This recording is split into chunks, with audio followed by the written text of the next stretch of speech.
E se você é daquele que só acredita vendo, então cuidado para não ficar cego, pois o seu mundo sumirá.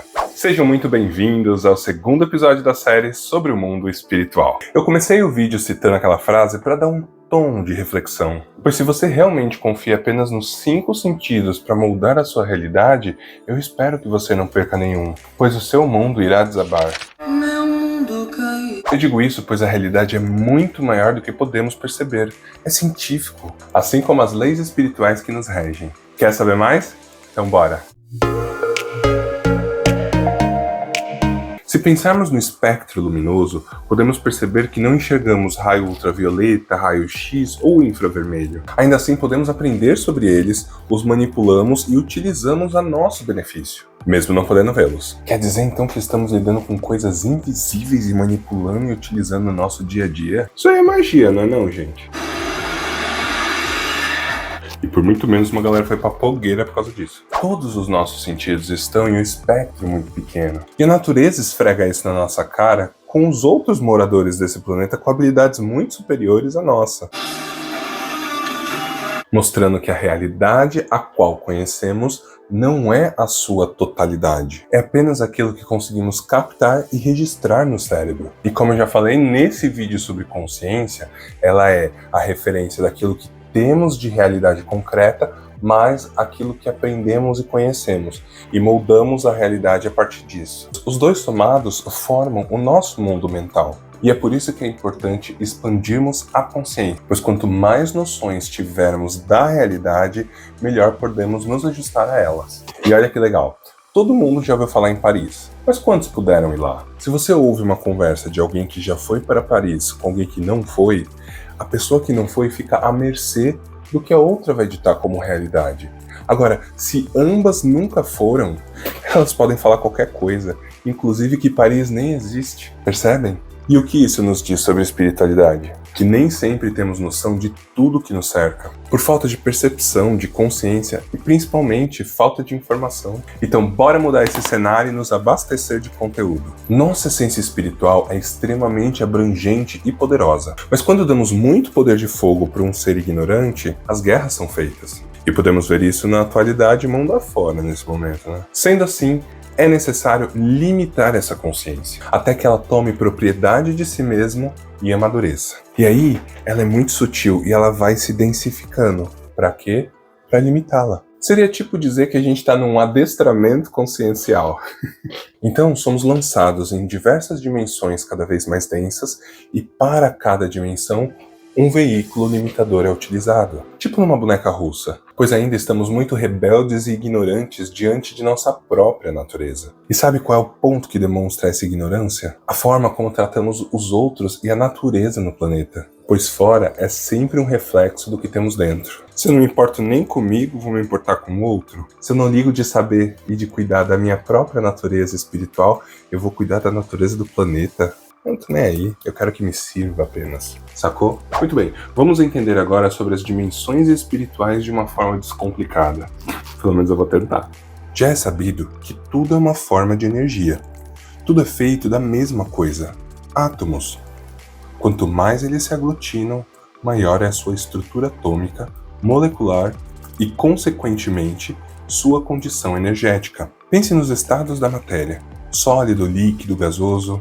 Um sólido possui uma estrutura atômica mais densa, enquanto um gás é muito mais disperso. Da mesma forma, as dimensões podem ser entendidas como diferentes níveis de densidade e sutileza da matéria. Quanto mais sutil, menos matéria. Quanto menos sutil, mais matéria. E nós, como seres essencialmente sutis, estamos limitados na matéria densa didaticamente. Seria tipo um cavalo com antolho, sabe aquele treco que põe no cavalo? Assim ele olha só para frente e não se distrai. É a mesma coisa pra gente quando reencarnamos. E aí estamos aqui no momento presente, reencarnados na terceira dimensão, no plano da fisicalidade. E aqui o nosso veículo de manifestação é o corpo físico. Já na quarta dimensão, ou no plano astral, plano espiritual, é o perispírito, o veículo. Vocês estão entendendo? Na quinta dimensão é um corpo mais sutil, na sexta, na sétima, um corpo luminoso e assim vai. Agora um apelo aqui para vocês. Vamos deixar as especulações sobre as outras dimensões para um outro momento, pois o foco aqui é aprender a aplicar aquilo que podemos compreender. Porque assim, é interessante, mas não faz muito sentido a gente tentar discutir e compreender como funcionam as dimensões muito elevadas, como que é para Jesus e outros seres celestiais. A gente não respeita nem o coleguinha do lado, a gente não compreende nem o que é amor ainda, e vamos querer ficar discutindo sobre seres que vibram no amor incondicional? Bom, então vamos ficar entre a terceira e a quarta dimensão, que seria o plano físico e o plano astral. Porque agora vamos falar sobre as leis que afetam ambas as dimensões. Intensidades diferentes, mas afetam. Muito bem. Vixe, tô vendo aqui que vai ser mais um vídeo enorme. Somos energia envolto de energia.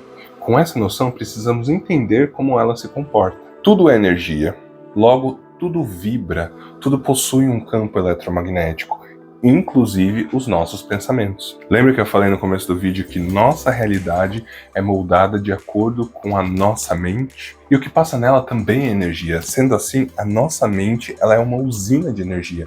Estamos pensando a todo momento. E a energia é igual a um imã, que atrai aquilo que é semelhante e que repele aquilo que for de polaridade diferente. Ou seja, se você pensar positivo, atrairá positividade. Se você pensar negativo, atrairá negatividade. É isso? Sim, mas não é bem assim.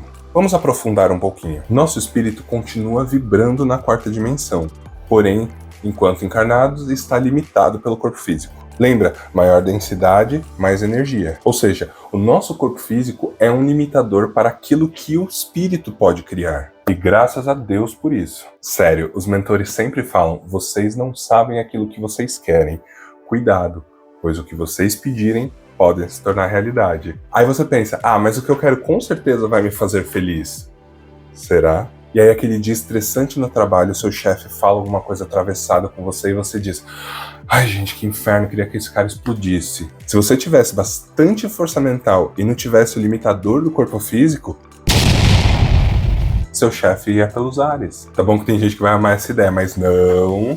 Nossa, eu tô tão de saco cheio, eu preferia morrer do que trabalhar. Pá, caiu dura. Entenderam por que ainda estamos no corpo físico? Para podermos nos limitarmos e adestrar essa essência rebelde que temos. E aí entra de novo o orar e vigiar de Jesus. Mas para contextualizar, as pessoas muitas vezes falam, você tem que pensar positivo. Mas entendam uma coisa, não é o que passa pelo cérebro que conta como positivo ou negativo. É aquilo que você investe energia. E para você investir energia, você precisa ter tempo e atenção àquilo. É tipo assim, vamos pensar no extremo. Você tá em uma crise de estresse, de raiva, de ansiedade, de depressão. Não adianta você mergulhado naquela frequência e alguém falar, fecha os olhos e pensa em um arco-íris cheio de unicórnios. Sua frequência não vai subir por causa disso. Primeiro porque o seu corpo físico está reagindo àquela condição emocional que você se encontra. E aí, se você quer mudar de ideia, você precisa sustentar esse padrão, até que o corpo físico reaja. E isso não é fácil não, mas é importante ter isso em mente. Com o treino, isso vai se tornando cada vez mais fácil. Hoje em dia, yoga, meditação ou o próprio mindfulness ensinam técnicas para que você consiga quebrar esses padrões e estar no agora, no presente, conseguindo sair desses estados com mais velocidade. Então, para vibrarmos numa frequência, não adianta só pensar, mas sustentar o nosso pensamento e colocar energia naquilo.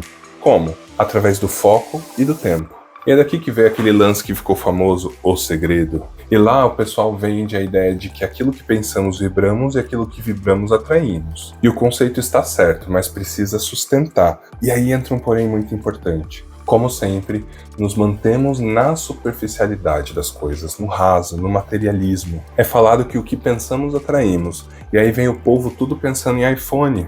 Pois é. Aí a pessoa brigou com os amigos, terminou o relacionamento, tá quase sendo mandada embora, casa caindo aos pedaços, o planeta em chamas, mas a pessoa quer vibrar por um iPhone. Entendem o que eu quero dizer? Saibam que somos sempre influenciados pelo astral, mas nós ditamos o tom, mesmo que inconscientemente. Quer ver? Se nos chateamos com algo, não conseguimos lidar com aquilo ou enfrentar e apenas mantemos o arrastar das correntes do sofrimento, nossa frequência cai. E passamos a deixar um rastro de baixa vibração.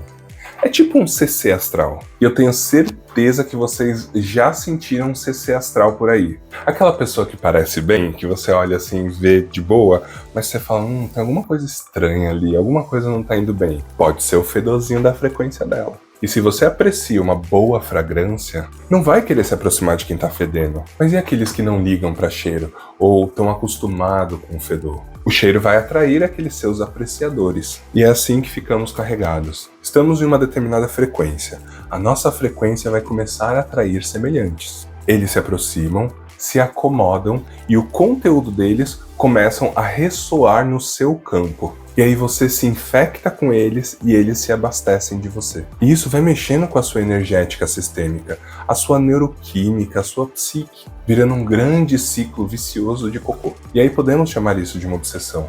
Agora, imagina que triste em um estado que uma pessoa se encontra nesse quesito e aí ela pensa em suicídio. Porque assim, no estado que ela tá, se ela se mata, o que acontece? Ela é ejetada do corpo físico, mas a sua natureza sutil vai potencializar aquilo que ela estava sentindo.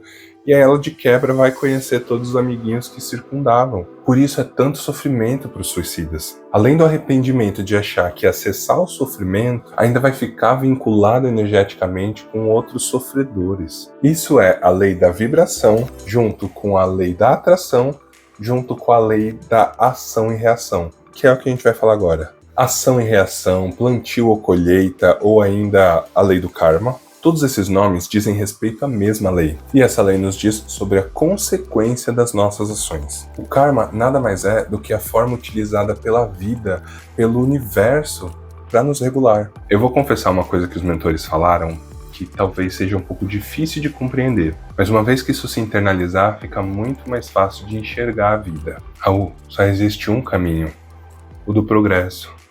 Mas, ilusoriamente, é criado para vocês essa oportunidade de experienciar tudo o que vocês quiserem, que vocês escolherem como certo e errado, até que vocês vão tomando consciência e entendendo qual é o caminho certo, que é o do progresso, que é o da luz, que é o da evolução. E isso para mim foi muito louco, porque assim, é verdade.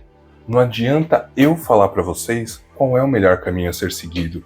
Vocês precisam tomar essa conclusão sozinhos. Porque se vocês seguirem o que alguém fala sem consciência, a vida vai colocar situações que vão te fazer confrontar aquilo verdadeiramente. E provavelmente serão situações dolorosas, para que a sua decisão em seguir aquele caminho seja de forma consciente. E não há hack para burlar esse sistema, galera. Vocês percebem como é lindo e como as coisas são fluidas? Somos energias, vibramos, repelimos e atraímos outras energias de acordo com a nossa condição física, mental e espiritual. É tipo uma somatória de todas elas. Com isso, tomamos decisões, e as consequências dessas decisões nos fazem refletir e mudar.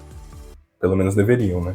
Mas seguimos colhendo aquilo que plantamos até que uma hora aquilo já não nos satisfaz mais e mudamos. Percebem que é inevitável? Nada aqui é castigo. São apenas reações e atrações daquilo que emanamos e realizamos. Por isso que eu digo que é tão importante entendermos as bases das leis espirituais, pois elas vão nos regir sempre, independente da sua consciência diante disso. E não adianta pedir para Deus mudar algo se você não muda diante daquela situação. Lei de causa e efeito. Simplificando, é aquele ditado, não dá para ganhar na loteria se você não joga. Por mais que você vibre, peça, se você não gera uma ação sobre a coisa, você gera apenas formas, pensamentos vazias. Se frustra, cai a sua frequência e você ainda recebe visitas indesejadas.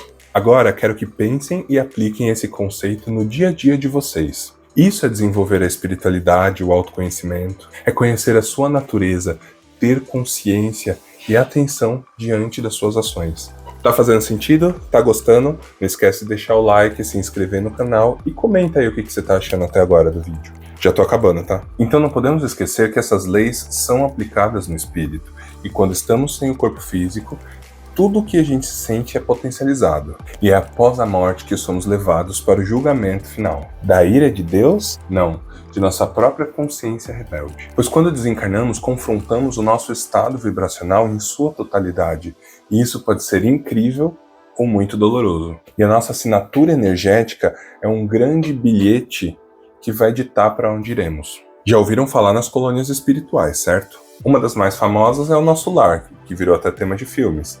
Lá é um grande céuzinho. Se você tá lá e você entra em um desequilíbrio, sustenta isso por muito tempo, rebeldia, raiva, enlouqueceu, descontrolou, você começa a criar um incômodo muito grande e do nada você não tá mais ali, porque a sua vibração não condiz mais com o local. E aparece onde, Raul? Aparece onde a vibração levar a pessoa. Lembre sempre da ideia do imã. Sua energia é um guia e ele vai ditar para onde você vai. E aí, isso te anima ou te assusta? Deixa aqui nos comentários para mim. Porque em sua grande maioria as pessoas sempre acordam nos umbrais. Quer saber por quê? Então continue acompanhando essa série, pois é o tema do nosso próximo capítulo. Os umbrais, mitos e verdades. Gostaram? Não esqueçam de curtir, comentar, se inscrever. Estamos quase batendo 1000 inscritos, galera. Tô muito feliz. E eu vou ficando por aqui. Um beijo e tchau!